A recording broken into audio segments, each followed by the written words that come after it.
Hello and welcome to lecture number 6 of the GeoCurrents series on global demography. Today's lecture is going to look at population patterns and processes in late antiquity and the early medieval period.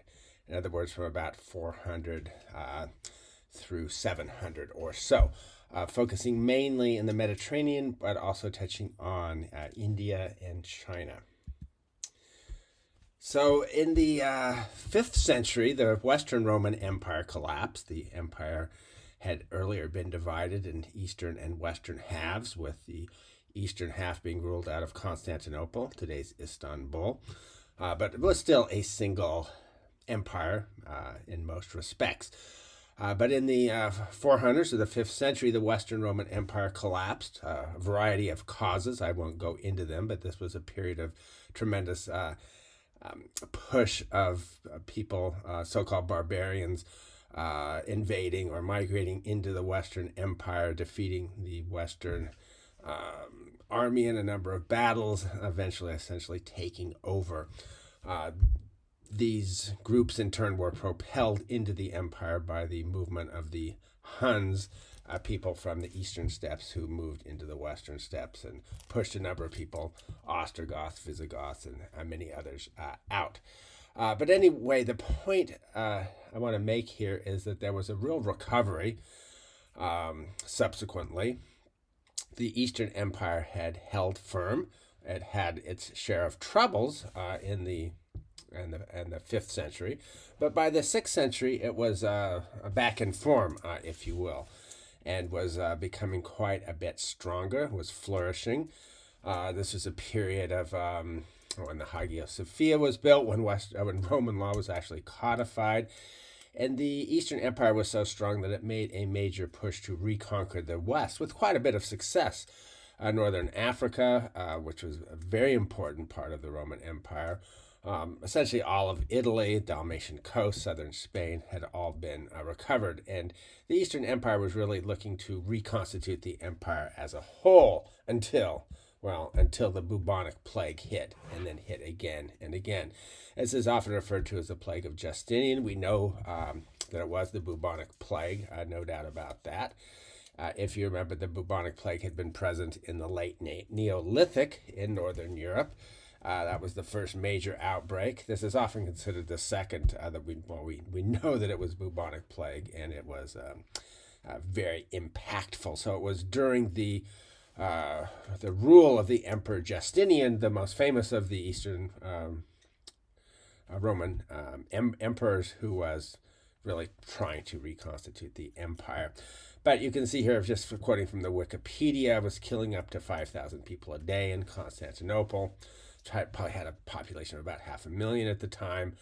The initial wave killed about 40% of the city's inhabitants and caused the death of up to a quarter of the human population in the Eastern Empire. And that's just the initial wave, because waves of plague keep coming again and again and again. You can see here frequent waves continue to strike throughout the 6th, 7th, and 8th centuries, although the disease did become more localized and less virulent over time.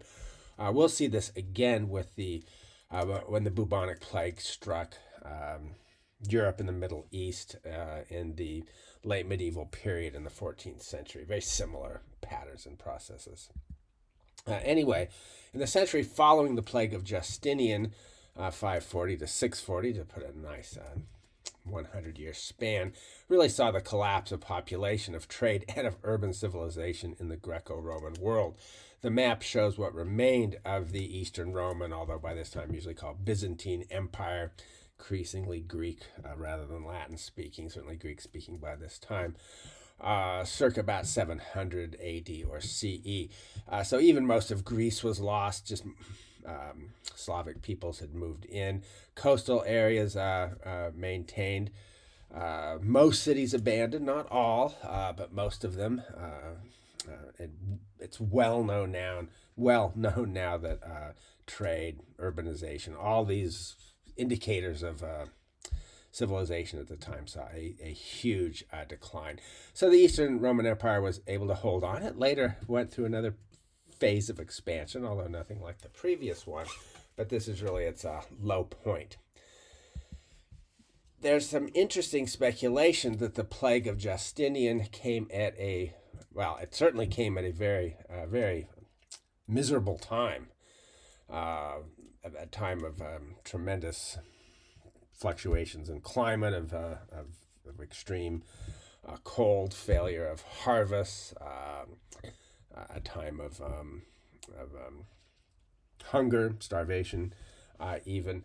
And as I think I mentioned previously, talking about the first wave of the plague, at least the first that we know about it in the late Neolithic, uh, and this is also true of the medieval plague, that the plague really hit hardest when populations were stressed, when people were weakened by malnutrition, lack of food, and other sorts of problems. It makes them very susceptible to this, so it's probably not coincidental.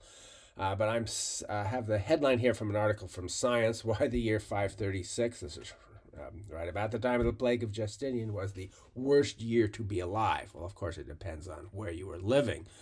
But to just quote from it here, that mysterious fog plunged Europe, the Middle East, and parts of Asia into darkness day and night for 18 months. The Byzantine historian Procopius claimed the sun gives forth its light without brightness like a moon during the whole year.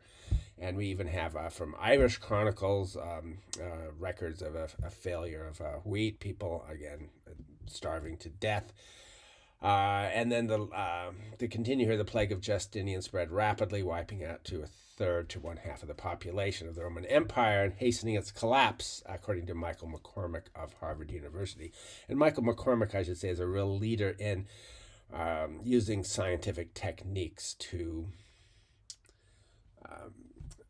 expand our understanding of historical patterns and processes, and to answer questions that we hitherto have not been able to ask. One thing that he and his colleagues have been doing is examining ice cores in glaciers in the Swiss Alps, and they find big changes in the deposition of heavy metal, particularly lead. Lead was associated with silver smelting. And during this time, the creation of silver coinage essentially comes to an end, at least for certain periods. So this is quoting from the same article. And again, that's precisely what I was talking about, the ultra-precise analysis of ice from a Swiss glacier.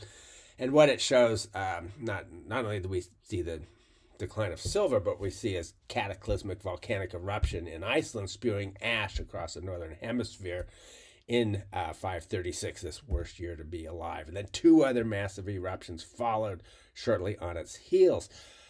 These repeated blows, followed by plague, plunged Europe into economic stagnation that lasted until 640, when another signal on the ice, a spike in airborne lead, marks the resurgence of silver mining, as the team reported. So this is sometimes called the late antique Little Ice Age. Antique, this comes from the term late antiquity.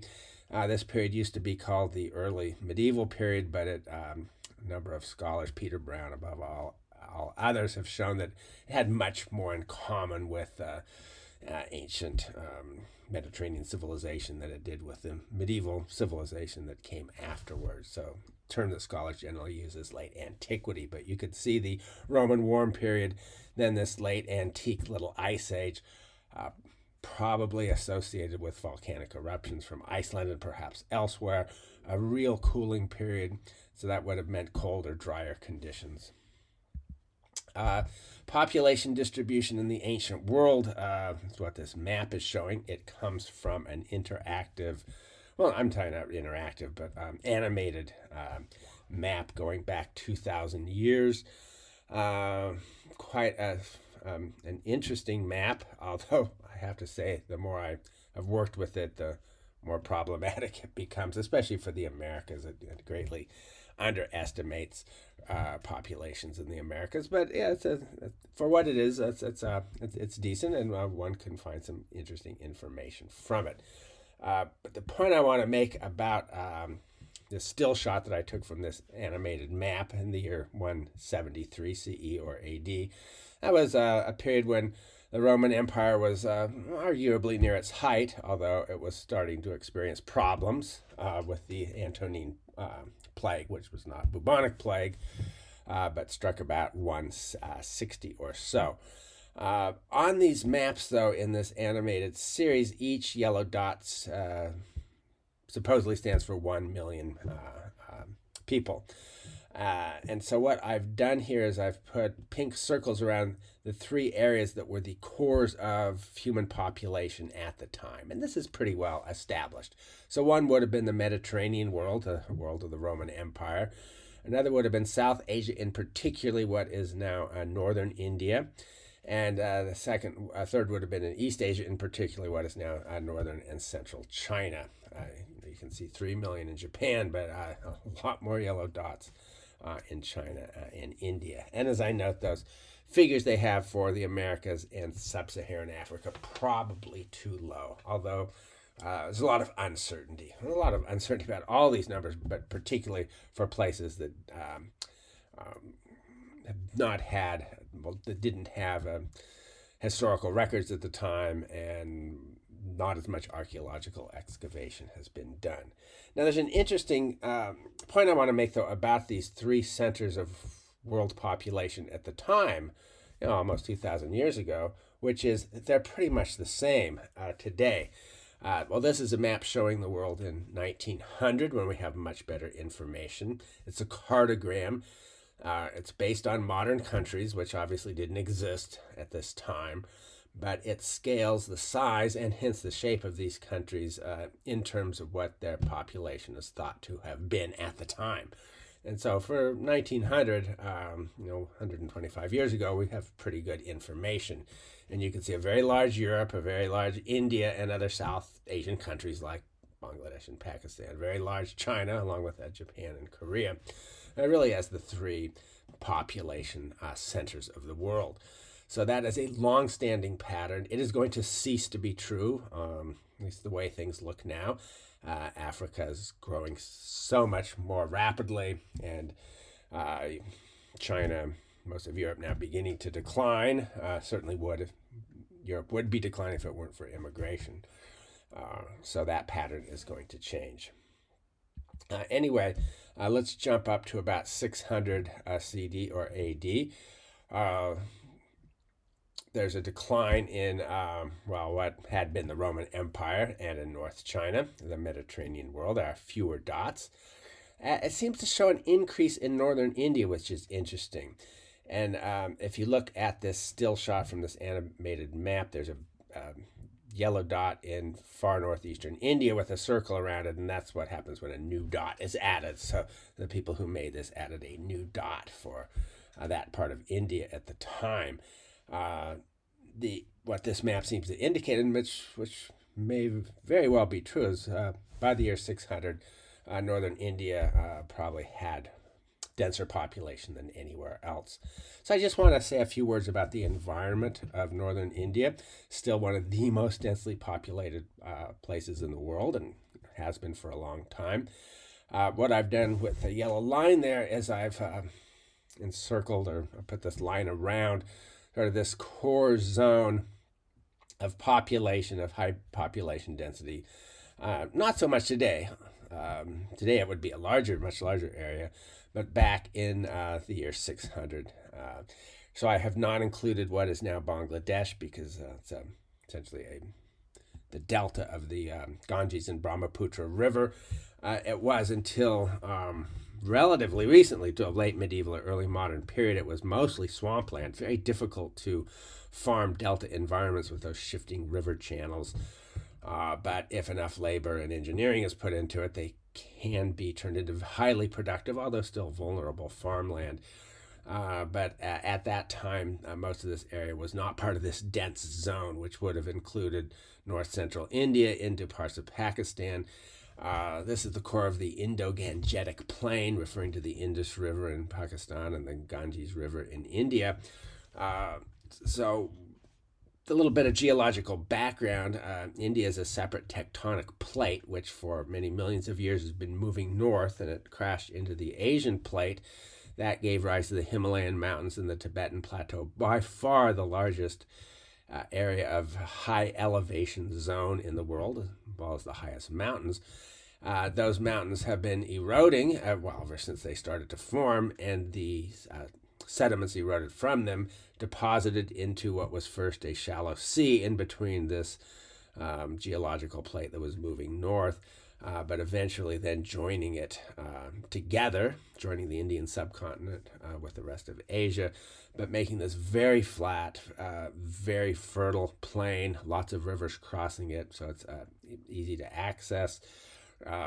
Good water access, plentiful water in the east, quite a lot of rain in the west, not as much rain, enough for agriculture, but also large rivers coming out of the mountains. So it's estimated that around the year 600, South Asia had probably, by South Asia I mean India, Bangladesh, Pakistan, Nepal, surrounding countries, had a population of up to 75 million, 50 to 75, whereas China 45 to 60. Now those are overlapping figures, but I think the general consensus is that South Asia was the world center of population at the time, if you will. It was also, the year 600, just a little bit after what is sometimes considered India's golden age. Those are always debatable terms, but the Gupta Empire ruled all of that Indo-Gangetic basin, almost all of it, and more territory than that. Pax Guptana is sometimes used, analogizing it to the Pax Romana, the Roman peace. So this is a well-ordered and organized empire that essentially brought a period of peace and prosperity. At least that's how it's often framed. It certainly was a very artistically productive time. So the Gupta Empire's population was around 50 to 60 million. And it's about the same as the Roman Empire. May have been 50 to 75 million, depends on when you look at it. And South Asia, all of South Asia, maybe up to 90 million. So I'll move over and say just a little bit about China. Unlike, there's some real similarities. And if we go back to the original locus of Chinese civilization, thousands of years ago, it was focused in what is now the sort of east central part of China. Two zones in particular. There's the North China Plain, which is another area of very flat, very fertile soil, well watered by a number of rivers, quite a bit of summer rainfall, a little bit dry in the rest of the year in the north, but plentiful rainfall in the south. And then just to the west, there's a zone called the Lus Plateau. So Lus is a particular kind of soil. It was deposited as windborne silt during the last glacial period or ice age, when you had huge arid, cold arid deserts in the central part of your Asia, huge dust storms that deposited, in some cases, hundreds of feet of this very friable, easily worked, very fertile soil. But not in a flat area, sort of in an upland area. And it looks like Chinese civilization sort of originated in river valleys where these two zones sort of came together and then expanded outward. The Lus Plateau is a very interesting place. It was one of the early cores of Chinese civilization. It's had a lot of environmental problems, partly because if the soil isn't managed correctly, it can erode very easily. And the main river that flows through it, the Yellow River or Huanghe, is often considered to be the muddiest river in the world because there's so much erosion. This photo shows terraces that have been constructed to maintain the soil and keep it from eroding away. And over the ages, there's been sort of declines and fall of terracing in the Lus Plateau. The Lus Plateau, the erosion of it has created the North China Plain, as I mentioned before. I like this map because it has this pink area of alluvial. Alluvial means soils deposited by water, so alluvial soils built up over the last 2,000 years. So you could see back 2,000 years ago, the sea extended much farther inland. And if you go back even further, it would have essentially covered the whole North China Plain, with the exception of a few upland areas that you could see on the map as lighter beige colored zones. But the Yellow River has moved over different courses across the North China Plain, and a lot of these have been historically recorded. And Chinese historiography is one of the most sort of complete in the world, where very good records have been kept and preserved for a long period of time, and so scholars can actually know when these course changes happened. Essentially, what is happening is the Yellow River is eroding, and its tributaries are eroding soil out of the Loess Plateau and other areas further upstream. And then as the river slows down, when it enters the plain, those sediments are deposited. That builds up the bank of the river, and eventually it becomes higher than the land around it, so it will breach its banks and find a new lower elevation course to the sea. And that's the process that's built up the North China Plain. But an important thing to note here, also from the population perspective, is that the most devastating floods in human history, the ones we know about anyway, have been in the North China Plain, especially relatively recently when the population of this zone has become huge.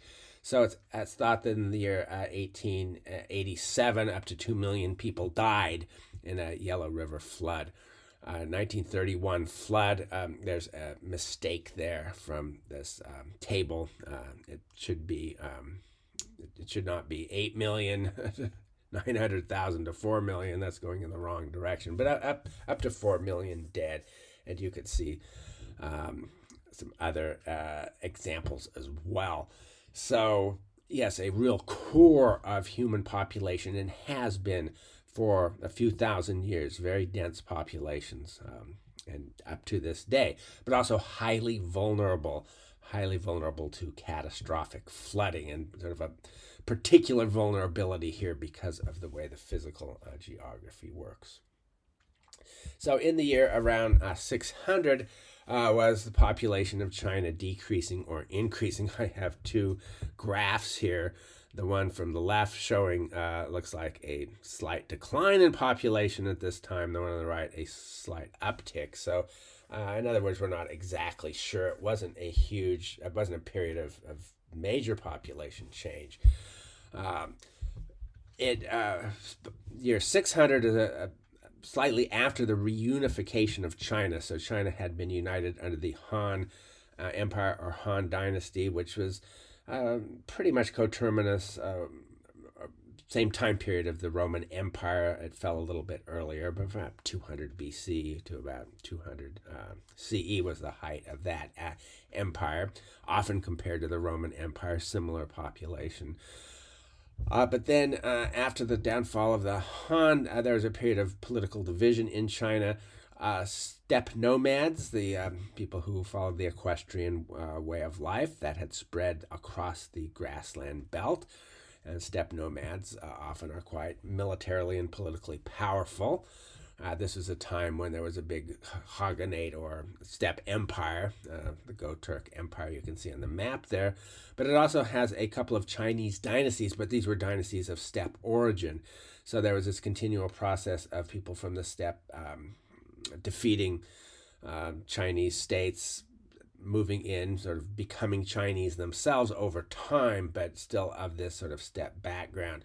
And one thing that this process led to, or contributed to, I should say, was a steady movement of Chinese people into the south of what is today China. If you go back to some of those, the earlier map, that map with the yellow dots of population, you'll see South China had been relatively sparsely populated, and still at this time it was, but it's starting to change, partly because of pressure from the north, and also simply because of new opportunities in the south. Chinese-speaking peoples are moving into this area and colonizing it. I don't know if that would be the right term for a process so far back in history. By the late 500s, China is united under a short-lived dynasty, the Sui dynasty, but that's followed by a long-lived dynasty, the Tang, by the early 600s. And the Tang dynasty becomes a very powerful empire. The map here is interesting because you could see its core zone in red. That would be the eastern part of China, although extending down into what is today northern Vietnam. Tang always wanted to control a conduit into Central Asia because of the importance of trade uh, through the so-called Silk Roads. And there were times when the Tang Empire was particularly strong when it had sway or power over much of Central Asia. But it's basically that area is in the dark red that sort of counts as the Tang Empire of China. So quite a bit smaller than China today. But pretty good census in 742, about 50 million people, but historians know there were unregistered people. So modern estimates put it closer to 75 or 80 million. So we're not talking about the year 600, we're talking more about the mid 700s. By this time, there were population of India had not kept up. So this was probably by this time the most populous, and well, as the text here puts it, this made Tang China the most populous and advanced civilization of that time. I'm a little uneasy with the term advanced civilization, but there's sort of something to it. So as this map will show, this population movement to the south, partly because of pressure from steppe nomads. And you can see it to the extent that this is accurate. The year 1000, a couple hundred years later, we're talking about the Sung dynasty at this point, but you can see the population with those yellow dots in China is not so much in the south coastal region, but by the year 1321, you could see an appreciable movement south. There are fewer dots in the far north, more in the south, and that's been a long-standing process. And I'll end this lecture with the slide here, the point of which, well, I should go back to this earlier one. We should look at Southeast Asia to the south of China, and you can see relatively low population density. Now, there were important states there, Khmer Empire in Cambodia, for example, and the map may well be underestimating the population of Southeast Asia. But all scholars would agree that it was much less densely populated than China. More dots in the island realm, Sumatra and Java at this time. But if you look at, say, the Philippines, they're not putting in a single dot. Eastern Indonesia, more dots. Malay Peninsula. Population will build up, but Southeast Asia continued, even to this day, it continues to have lower population density than either East Asia to its north or South Asia, meaning India, to its west. And so it's long been a magnet of movement. And by the 1500s, all the way through the 1900s, substantial Chinese migration into Southeast Asia. Chinese often intermarrying with local people, often maintaining their own separate communities as well. In the 1800s, there's a major movement from British India as well. And so later on in this class, I'll be talking more about migration patterns. And often, not always, but it's often migration from more densely populated areas to less densely populated areas. People trying to find new lands. So I'm going to end the lecture here. It's a little bit short. The next lecture, which I will hope to post later this week, will pick up the story of global population patterns and processes in the medieval and into the early modern periods. Thank you for watching, and I hope you can tune in for other lectures.